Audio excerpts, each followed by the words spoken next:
What's up, amigos? Commander Jaime here today. Today we're going to go over a Ripple deck profile in V Premium. So let's get right into it. Check out Nex LvL Gaming's playmats, and they actually have a lot of mats with your favorite units. They're great quality playmats too as well, and you can use the affiliated link as a 10% discount on your next purchase. Also, I've become an official Metafy coach for Cardfight Vanguard, and so if you ever want to get one-on-one time with me to help your skill level, go ahead and book a session with me. I can help with premium format, standard, or even clans like Aqua and many others, and even YouTube as well. I just want to help fellow amigos and make an impact within the community itself. If you have any questions, feel free to shoot me a message too. You can use the link down below in the description to book your session as well. But real quick, with credit is due, this is specifically from Access Vanguard with Cypher and Zalea, so shout out to those amigos. Really having this list that they put together as well, and some suggestions that they mentioned, and I think like this is a good template for you to try out in V Premium and then tweak to your preference in that sense. And so Genovius is one of the new grade 3s that we got we're getting in the V client collection too, and so I think it's a fun deck for people that would like to dabble in Aqua Forest because it's very straightforward with the skills too, and then everything else is kind of add on to it. And I think it's also affordable in the sense too, where nothing's too crazy. Like right now with Fava's, like Pursuit of Soul is still promo, and until we get the actual V client collection, then you'll get like the reprints of Pursuit, for example.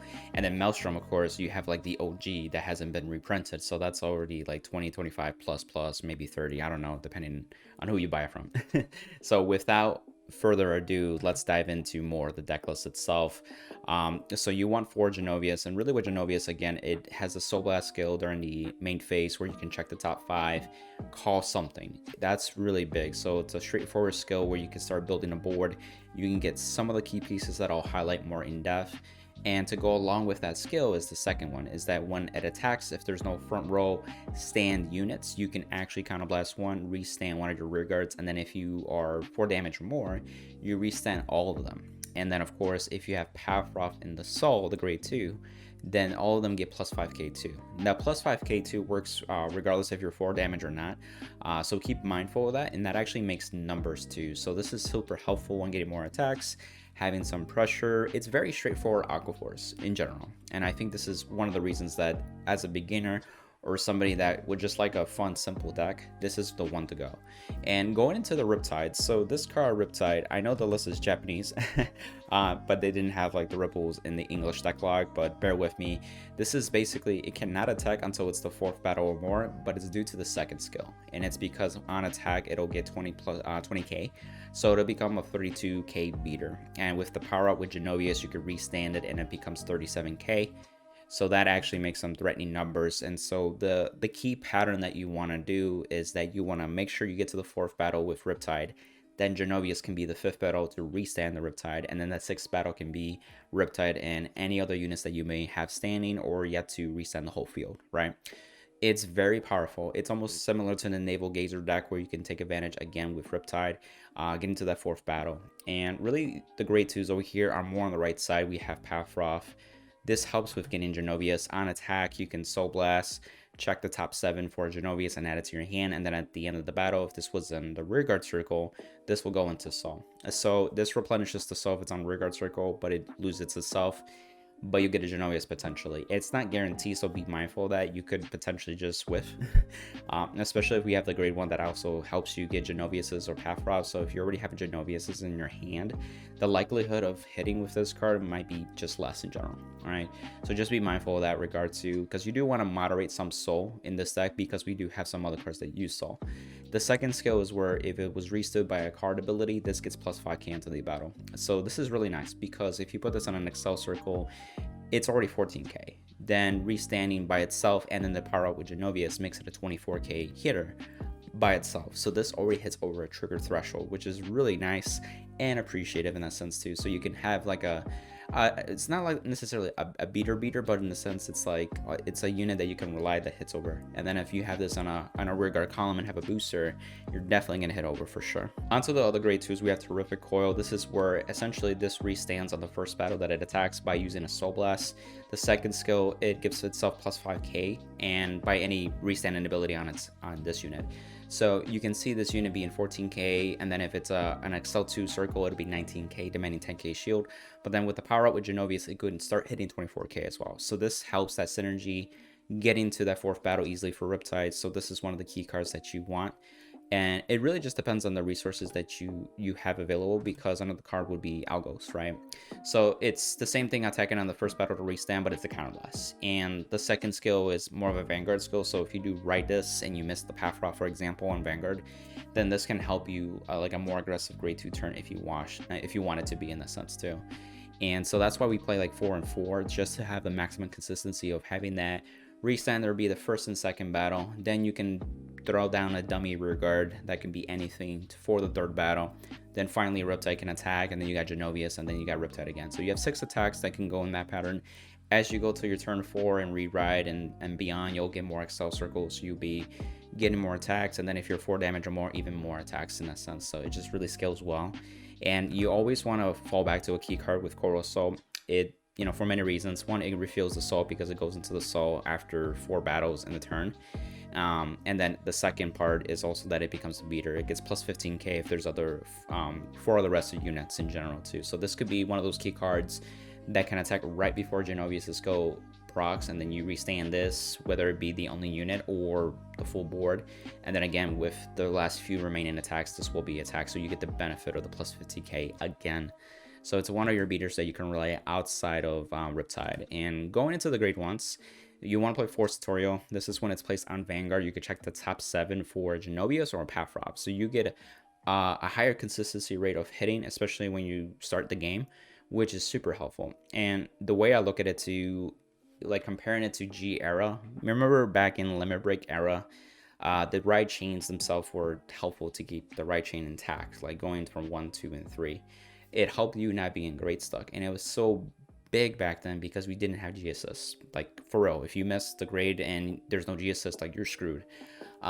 So it helps with that synergy, and it's just consistency. It's deck thinning, so it's just super appreciative in this, and it's just generic. You don't need any starter.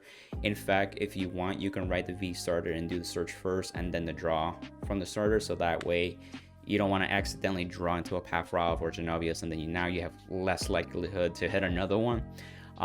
Or you rather just search it first and then draw something else potentially that could be a better piece, right? And then the second skill is very similar to Pathrob, where if it's restood by an effect, gets plus 5k into the end of the turn. So super helpful in that regard too.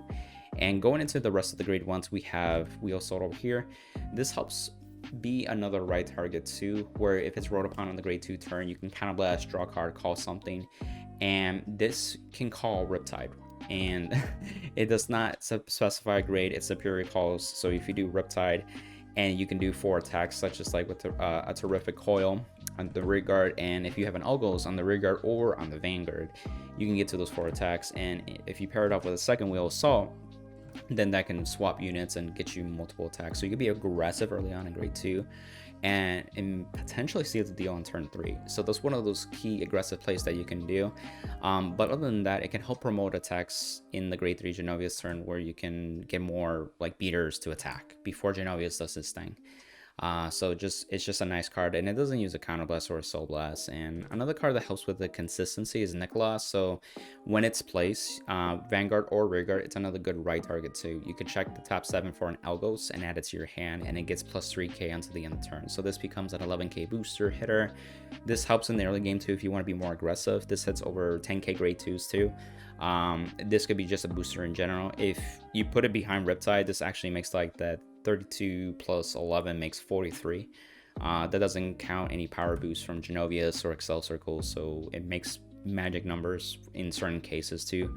But it's just a nice card to have consistency. So as you can see, the ripples can search themselves out. Now you have Nicholas that can search for Algos, and then the other cards are like Wheel Soul, Coral Soul, and Terrific Coil and Riptide that really just kind of like synergize with the deck as a whole. Very straightforward too, and the triggers aren't different too. This is more like the 8 crit 4 draw and the 4 grade 3 heals. It's just pretty standard, and so nothing's different where it's too crazy. So if you're already playing Aqua Force before, or just other decks in general, this ratio is fine.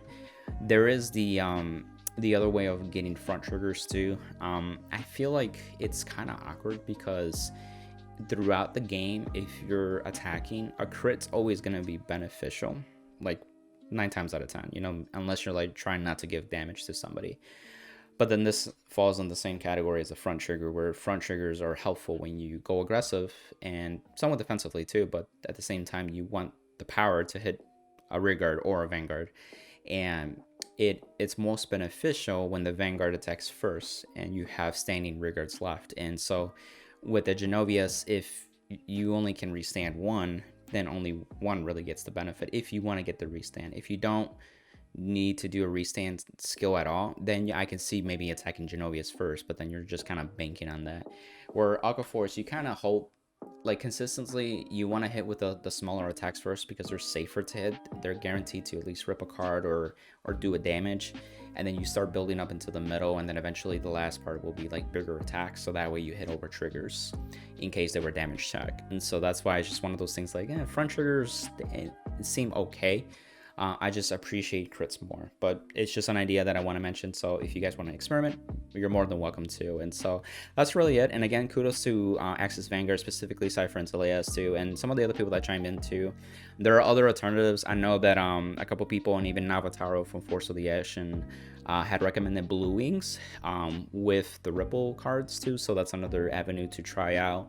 Shiga was also using, I think, Valeria for another beater, but also a potential on hit as well.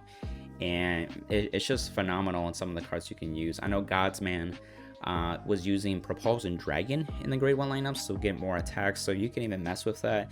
There's different options and different routes that you can go about, and I think this is a template that you can kind of get a really good feel for it, and then really just tweak it from the experimentation that you want to do. Especially if you want to take it to locals or regional, I think it's a good deck just to have fun and try it out for yourself in the sense too.